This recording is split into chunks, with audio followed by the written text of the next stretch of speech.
ini kedaton ini oleh para peneliti juga diindikasikan bahwa ini pernah digunakan sebagai pusat pemerintahan Majapahit ketika itu. Iya, jadi kompleks pemukiman dan juga istilahnya untuk menempatkan beberapa kaum bangsawan. Nah itu dibuktikan di sini. Nah itu ditemukan ada yang namanya sumur upas. Nah sumur ya di bawahnya batu gilang ini, di bawahnya batu gilang ini itu ada lorong. Nah yang memanjang ke bawah. Tapi lorong itu kemana arahnya kita juga nggak tahu. Tingginya apa, dalamnya juga berapa kita juga nggak tahu. Berarti belum ada yang Iya belum. Nah, makanya oleh masyarakat karena lorong itu dianggap beracun, akhirnya oleh masyarakat disebut dengan nama sumur upas atau sumur beracun. Nah itu. Nah jadi di bawah batu gilang ini sekarang sudah tertutup batu gilang ini. Nah di sini dulu diperkirakan ada bilik. Kemudian pintunya itu di sebelah sini. Pintunya diperkirakan menghadap ke timur. Ya, nah itu ya. Nah sekarang, ini jadi banyak sekali fungsinya. Salah satunya adalah sebagai tempat untuk meditasi atau yang lain.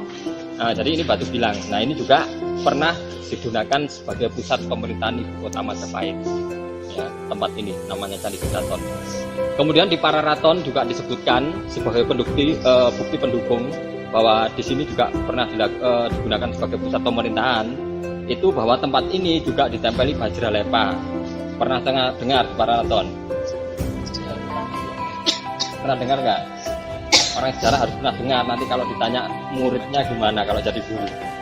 Bajralepa itu sejenis semen putih.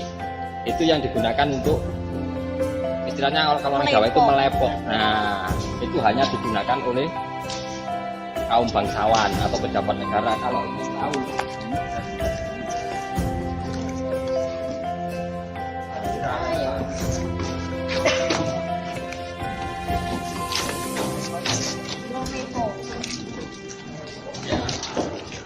Nah itu adalah sejenis semen putih itu yang biasanya hanya digunakan untuk kaum bangsawan.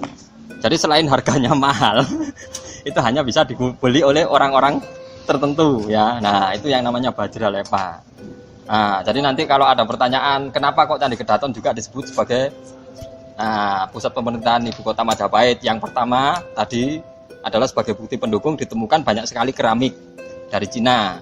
Kita tahu bahwa keramik itu kalau tidak orang mampu pasti tidak bisa membeli. Nah, kemudian yang kedua yaitu di Pararaton disebutkan bahwa ibu kota Majapahit itu juga ditempeli Bajralepa. Jadi sejenis semen putih yang hanya digunakan oleh kaum bangsawan. Nah itu ya. Kemudian itu ada altar.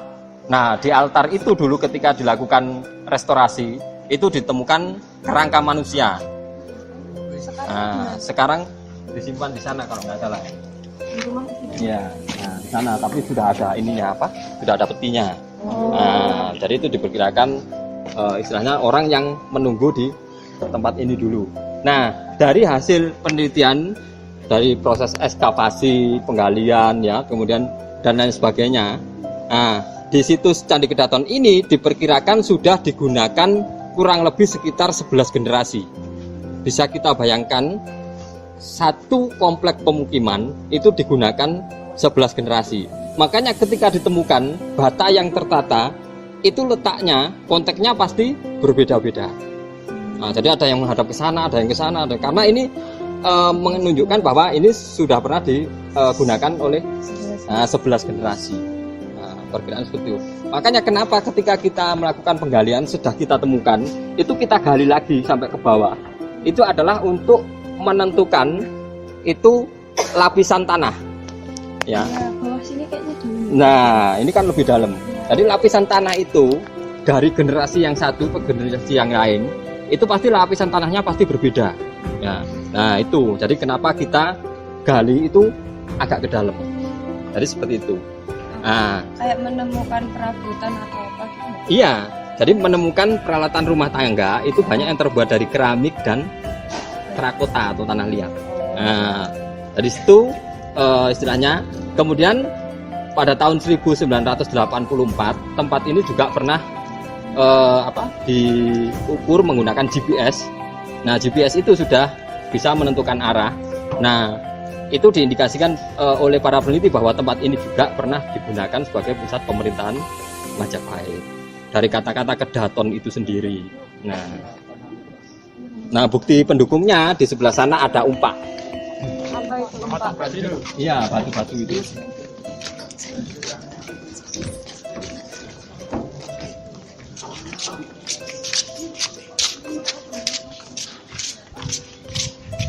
Tadi bukan umpak-umpak ini. Nah, untuk penyangga tiang biasanya kan umpak itu. Nah, untuk penyangga tiang. Kemudian ditemukan ini juga, ini untuk pintu. Nah, ya. Ya nanti aja. Jadi ini untuk pintu. Nah, ini untuk tiang pancangnya yang terbuat dari kayu. Nah, ini sebagai tempat. Nah, kemudian ini, nah ini apa namanya? Seperti congklak ini. Nah, ya, ini namanya peripih. Peripih itu sebagai tempat abu, nah, jenazah. Jadi biasanya setelah abu, kemudian di sini ada bunga, kemudian ada air suci, ada apa lain sebagainya. Nah, itu namanya peripih. Ya. Ini apa? Nah, ini batu. Nah, biasanya itu digunakan sebagai alas. Nah, alas istilahnya kalau dari bilik satu ke bilik yang lain. Nah, itu juga banyak ditemukan dari batu-batu seperti itu. Nah, itu. Nah, seperti itu batu-batu yang pecah-pecah itu. Tapi warnanya berbeda ya Pak? Apa? Warnanya. Iya, warnanya agak berbeda. Karena 11 generasi, Mbak. Nah, kemudian ini sumur dari masa Majapahit sampai sekarang. Nah, yang masih keluar sumber airnya. Nah, makanya sumur kotak itu pasti berhubungan dengan konsep religi atau agama. Kalau sumur bulat itu berhubungan dengan sehari-hari. Makanya di Majapahit itu ada 3 jenis sumur. Ada kotak, bata lengkung, dan jobong. Kalau jobong itu digunakan sebagai sarana irigasi untuk pertanian. Kalau bata lengkung digunakan untuk sehari-hari, masak atau minum. Kalau sumur kotak pasti dekat dengan bangunan suci untuk pemujaan. Kalau dalam konteks Hindu, yang berbentuk kotak itu lambang surgawi, yang berbentuk bulat lambang duniawi. Nah, makanya konteksnya Hindu itu sama dengan Islam.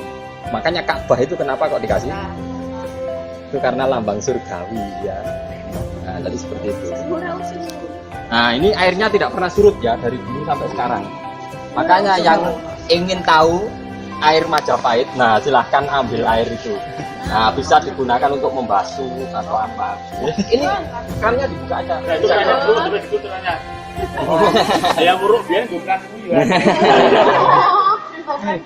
Berapa ini kedalamannya? Kedalamannya kalau di sini kurang lebih sekitar 5 sampai 7 meter. Pak, berarti masalah waktu apa namanya? Kan katanya kan 11 generasi Iya. ya. Nah, itu kalau pas pemberontakan itu juga apa nyerahnya di sini, diperkirakan di sini atau Ya, gini, kalau dalam konteks istana atau pusat pemerintahan pada masa Majapahit dulu, Iya. ketika keraton itu bisa dimasuki musuh, berarti aura keraton itu sudah hilang. Makanya ketika Jaya Katuang dia bisa membunuh Kertanegara di istananya. Nah, istana daripada Kertanegara itu auranya dianggap sudah nggak ada. Makanya umpamanya ada generasinya Kertanegara ini ingin mendirikan candi lagi atau istilahnya istana lagi, berarti pusat pemerintahannya harus pindah? Nah, Soalnya kan posisinya waktu pemberontakan Kuti kalau nggak salah ya, itu kan berhasil menduduki ibu kota. Ibu kota. Tapi kan Tuti sendiri kan bisa dibunuh. Oh, iya. Istilahnya kan itu direbut, tetapi kan istilahnya tidak dibumi hanguskan. Nah, tetapi pada masa Jaya Katuang ketika menyerang Kertanegara itu kan dibumi hanguskan. Nah, itu perbedaannya di situ. Walaupun Kuti itu pernah menguasai istana kalau nggak salah kurang lebih sekitar 11 hari. Nah, itu. Tetapi dia tidak sempat istilahnya membumi hanguskan ibu kota. Nah, jadi raja sampai dilarikan ke Badender di wilayah Bojonegoro itu. Oh, kalau Badender itu berarti sekarang ini Bojonegoro. Iya, Dender itu. Dan itu kan di sana ada kecamatan atau kabupaten itu Dender itu. Nah, kenapa kok Raja Jayanegara kok dilarikan ke sana? Nah, kalau sekarang mungkin ada faktor politik. Jadi di sana itu dapilnya Jayanegara. Nah, orangnya pasti mendukung Jayanegara semua. Jadi kalau dilarikan ke sana, orang sana pasti nggak mungkin khianat kepada raja. Jadi dapilnya Jaya Negara di sana. Setiap raja pasti punya dapil sendiri-sendiri.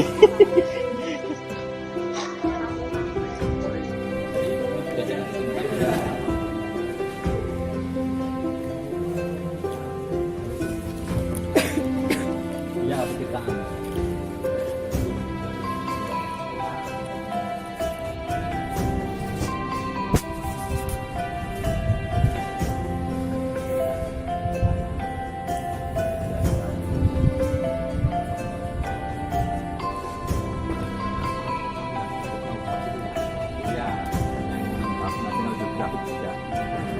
Iya. Kemudian juga koordinasi biasanya dengan puslit.